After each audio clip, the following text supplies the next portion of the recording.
दर्शक बंधु 3 मार्च 2026 रे पड़िबाकु जाउअछि एही वर्षर प्रथम चंद्र ग्रहण।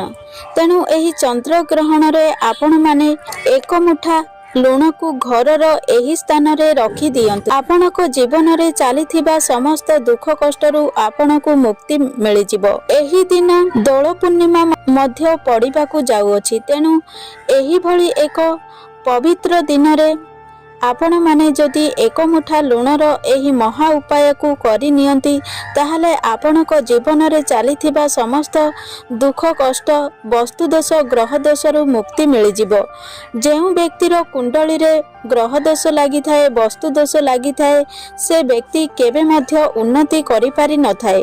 तेणु आपण माने जदि चाहुचंती एही सब समस्यारू मुक्ति पाइबा पई ताहले चंद्र ग्रहण दिन एक मुठा लुण को घर एही जगार रखी दियंतु। दर्शक बंधु एबे आसंतु जानिबा 3 मार्च 2026 रे पड़िबाकु जाउअछि महाजागतिक विरल चंद्र ग्रहण। यह एक एमिति सेमिति चंद्र ग्रहण नुहे।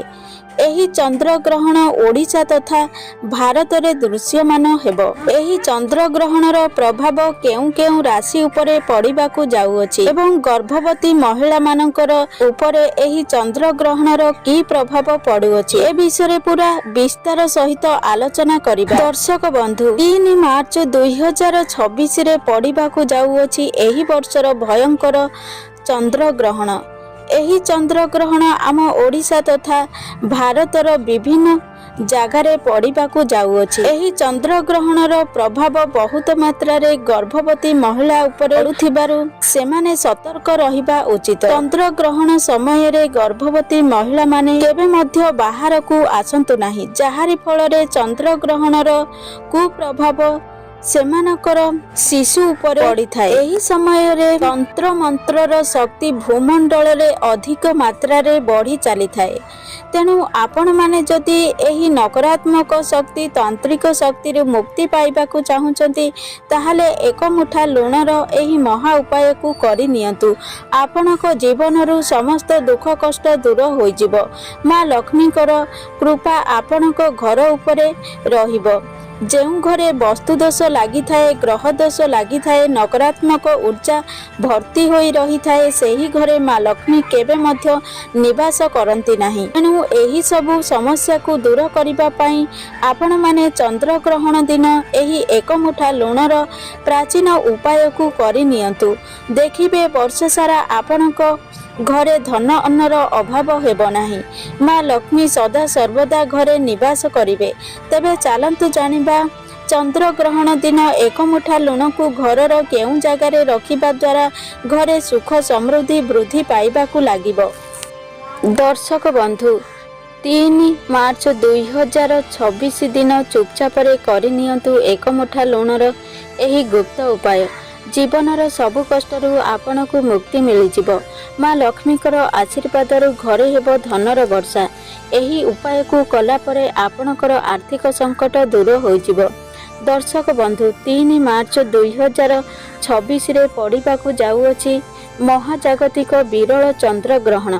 एही दिन जदि आपण 2 ରୁ 4 मिनिट समय बाहर करी एक मुठा लुणर प्राचीन समयर एही महा उपाय को करि नेबे जहा विषय एही तंत्र साधना रे एवं ज्योतिष शास्त्र रे लेखा अछि आपण को धनवान हेबारु केही भी अटकाई पारिबे नाही। एही उपायटी करिनेले साक्षात मां लक्ष्मीकर कृपा आउ आशीर्वाद आपण को प्राप्त हेबो।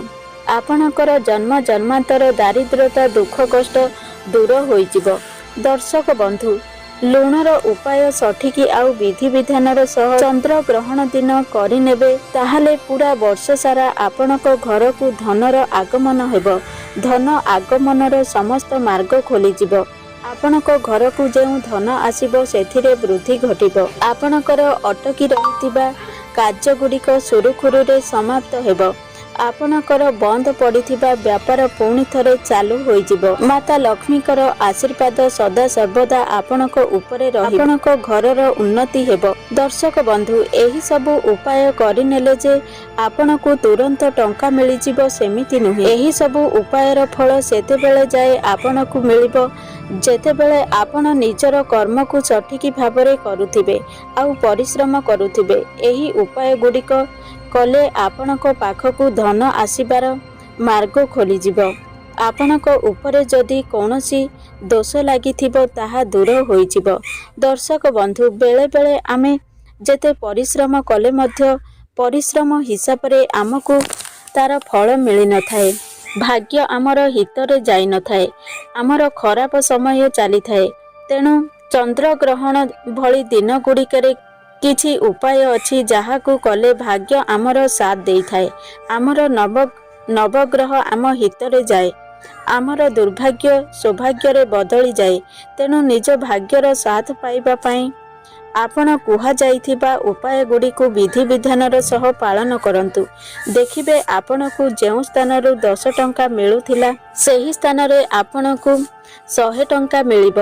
ଆପଣଙ୍କର ଚାକିରି କ୍ଷେତ୍ରରେ ସମସ୍ୟା ହେଉ କିମ୍ବା ବ୍ୟାପାର କ୍ଷେତ୍ରରେ ସମସ୍ୟା ହେଉ, ସବୁ ସମସ୍ୟା ଦୂର ହୋଇଯିବ। ଦର୍ଶକ ବନ୍ଧୁ, ଲୁଣ ସବୁ ପ୍ରକାରର ନକାରାତ୍ମକ ଶକ୍ତିକୁ ନଷ୍ଟ କରିଦେଇଥାଏ। ଚନ୍ଦ୍ରଗ୍ରହଣ ଦିନ ଲୁଣ କିଣି ଆଣିବାକୁ ଅତ୍ୟନ୍ତ ଶୁଭ ମନାଯାଏ। ଦର୍ଶକ ବନ୍ଧୁ, ଖାଦ୍ୟର ସ୍ୱାଦ ବଢ଼ାଇବାକୁ ବ୍ୟବହାର କରିଥାଉ। ଯଦି ଆପଣ ଲୁଣକୁ ଆଣି କିଛି ଉପାୟ କରିନେବେ ତେବେ ଅନେକ ଲାଭ ପାଇବେ। ତେବେ ଚାଲନ୍ତୁ ଜାଣିବା ସେହି ଉପାୟ ବିଷୟରେ। ଦର୍ଶକ ବନ୍ଧୁ, ଲୁଣ ସବୁ ପ୍ରକାରର ନକାରାତ୍ମକ ଶକ୍ତିକୁ ନଷ୍ଟ କରିଦିଏ। ଏହା ସହ ଲୁଣ ବୃହସ୍ପତି ଗ୍ରହ ଏବଂ ଶୁକ୍ର ଗ୍ରହର କାରକ ଅଟେ। ବୃହସ୍ପତି ଗ୍ରହ ବ୍ୟକ୍ତିର ଭାଗ୍ୟ ସହିତ ଜଡ଼ିତ ଅଟେ ଏବଂ ଶୁକ୍ର ଗ୍ରହ ଧନ ସମ୍ପଦର ଗ୍ରହ ବୋଲି କୁହାଯାଏ। ବୃହସ୍ପତି ଗ୍ରହର ନିୟନ୍ତ୍ରଣ ଭଗବାନ ବିଷ୍ଣୁଙ୍କର ହାତରେ ଥାଏ ଏବଂ ଶୁକ୍ର ଗ୍ରହର ନିୟନ୍ତ୍ରଣ ମା ଲକ୍ଷ୍ମୀଙ୍କ ହାତରେ ଥାଏ। ଦର୍ଶକ ବନ୍ଧୁ, ସର୍ବପ୍ରଥମ ଉପାୟଟି ହେଉଛି ଭାଗ୍ୟ ସାଥ ଦେବାର ମହା ଉପାୟ। ଯଦି ଆପଣ ଚାହୁଁଛନ୍ତି ଭାଗ୍ୟ ସର୍ବଦା ଆପଣଙ୍କ ହିତରେ ଯାଉ ବୋଲି, ଆପଣ ଯେଉଁ କାର୍ଯ୍ୟ କରୁଛନ୍ତି ସେଥିରେ ଆପଣଙ୍କୁ ସଫଳତା ମିଳୁ ବୋଲି, ଧନ ସମ୍ପତ୍ତିୟ ଆପଣ ଯେଉଁ ଅସୁବିଧା ରହିଛି ଦୂର ହୋଇଯାଉ ବୋଲି, ତେବେ ଏହି ଚନ୍ଦ୍ରଗ୍ରହଣ ଦିନ ସକାଳୁ ଉଠି ଗାଧେଇ ଶୁଦ୍ଧ ପବିତ୍ର ହୋଇ ନିଜ ପୂଜା ବିଧି କରିବାକୁ ଯାଆନ୍ତୁ। ଭଗବାନ ବିଷ୍ଣୁଙ୍କର ଫଟୋ କିମ୍ବା ମୂର୍ତ୍ତି ନିକଟରେ ଘିଅର ଦୀପ ଜାଳନ୍ତୁ। ଏହାପରେ ଗୋଟେ ହଳଦିଆ କପଡ଼ା ବିଛାଇ ଗୋଟେ ମୁଠା ଲୁଣ ରଖିଦିଅନ୍ତୁ। ସେହି ହଳଦିଆ କପଡ଼ାକୁ ଗୋଟେ ପୁଟୁଳି ବନାଇ ଦିଅନ୍ତୁ। ହଳଦିଆ ରଙ୍ଗଟି ଭଗବାନ ବିଷ୍ଣୁଙ୍କୁ ଅତ୍ୟନ୍ତ ପ୍ରିୟ ଅଟେ। ଏହାକୁ ହାତରେ ଧରି ଭଗବାନ ବିଷ୍ଣୁଙ୍କର ବୀଜ ମନ୍ତ୍ରକୁ 11 ଥର ଜପ କରନ୍ତୁ। କାରଣ 11 ସଂଖ୍ୟାଟି ଭଗବାନ ବିଷ୍ଣୁଙ୍କୁ ପ୍ରିୟ ହୋଇଥାଏ। ଭଗବାନ ବିଷ୍ଣୁଙ୍କର ବୀଜ ମନ୍ତ୍ର ହେଉଛି ଓಂ ନମଃ ଭଗବତେ ବାସୁଦେବାୟ। ଏହାପରେ ସେହି ପୁଟୁଳିକୁ ନେଇ ନିଜ ଶୟନ କକ୍ଷରେ ରଖିଦିଅନ୍ତୁ। ଏତିକି ଉପାୟ କରିନେଲେ ଏ ପୁଟୁଳିଟି ଅଭିମନ୍ତ୍ରିତ ହୋଇଯିବ ଏବଂ ଭଗବାନ ବିଷ୍ଣୁଙ୍କର ଆଶୀର୍ବାଦ ଭଳି କାମ କରିବ। ଏହି ଉପାୟଟି କଲା ପରେ ଭାଗ୍ୟ ଆପଣଙ୍କର ସାଥ ଦେବ। ଯେଉଁ କାର୍ଯ୍ୟ ବା ବ୍ୟବସାୟ ଆପଣ ଆରମ୍ଭ କରିବେ ଆପଣଙ୍କର ନବଗ୍ରହ ଆପଣଙ୍କର ସାଥ ଦେବ। ଚନ୍ଦ୍ରଗ୍ରହଣ ଦିନ ଏହି ଉପାୟଟିକୁ ନିଶ୍ଚିତ ପାଳନ କରନ୍ତୁ। ଦ୍ୱିତୀୟ ଉପାୟ ହେଉଛି ରୋଗରୁ ମୁକ୍ତି ପାଇବାର ମହା ଉପାୟ। ଯଦି ଆପଣ ଲମ୍ବା ସମୟ ଧରି ରୋଗ ବେମାରରେ ପଡ଼ି ରହିଛନ୍ତି, ଟଙ୍କା ଖର୍ଚ୍ଚ କରି ଆପଣ ଥକି ପଡ଼ିଲେଣି, ତଥାପି ଆପଣଙ୍କର ସ୍ୱାସ୍ଥ୍ୟ ଅବସ୍ଥାରେ ସୁଧାର ଆସୁନାହିଁ, ତେବେ ଆପଣ କ'ଣ କରିବେ ନା ଗୋଟେ କଳା ରଙ୍ଗର କପଡ଼ା ନେବେ ଏବଂ ସେଥିରେ ଗୋଟେ ମୁଠା ଲୁଣ ରଖି ସେ କପଡ଼ାକୁ ବାନ୍ଧି ଦିଅନ୍ତୁ। ଚନ୍ଦ୍ରଗ୍ରହଣ ଦିନ ସେ କପଡ଼ାକୁ ରୋଗୀ ବ୍ୟକ୍ତିର ମୁଣ୍ଡ ଉପରୁ ବୁଲାଇ ଆଣି ତା ପରଦିନ ସେ ପୁଟୁଳିକୁ ନଦୀରେ ଭସାଇ ଦିଅନ୍ତୁ। ଦର୍ଶକ ବନ୍ଧୁ, କେବଳ ଏତିକି ଉପାୟ ଚନ୍ଦ୍ରଗ୍ରହଣ ଦିନ ସନ୍ଧ୍ୟା ସମୟରେ କରିନେଲେ ଏ ପୁଟୁଳିଟି ସେ ରୋଗୀ ବ୍ୟକ୍ତି ଉପରେ ଲାଗିଥିବା ସମସ୍ତ ଦୋଷକୁ ନିଜ ଭିତରକୁ ନେଇଯିବ ଏବଂ ସେ ରୋଗୀ ବ୍ୟକ୍ତିର ସ୍ୱାସ୍ଥ୍ୟ ଅବସ୍ଥାରେ ଧୀରେ ଧୀରେ ସୁଧାର ଆସିବ। ଦର୍ଶକ ବନ୍ଧୁ, ଯଦି ଆପଣ ଚାହୁଁଛନ୍ତି ଆପଣଙ୍କର ଘର ଧନ ଧାନ୍ୟରେ ଭରି ରହୁ, ଆପଣଙ୍କର ଅନାବଶ୍ୟକ ଖର୍ଚ୍ଚ କମ୍ ହୋଇଯାଉ, ବ୍ୟାପାରରେ ଲାଭବାନ ହୁଅନ୍ତୁ, ତେବେ ଆପଣ କ'ଣ କରିବେ ନା ଏହି ଚନ୍ଦ୍ରଗ୍ରହଣ दिन संध्या समय धोई धाई होई निज पूजा घर को जीवे। तापरे माँ लक्ष्मीकर फोटो सम्मुख एक घीर दीप जलाइबे। एक लाल रंगर कपड़ारे एक मुठा लुण रखी से लाल रंगर कपड़ा को एक पुटुली बनाई देबे।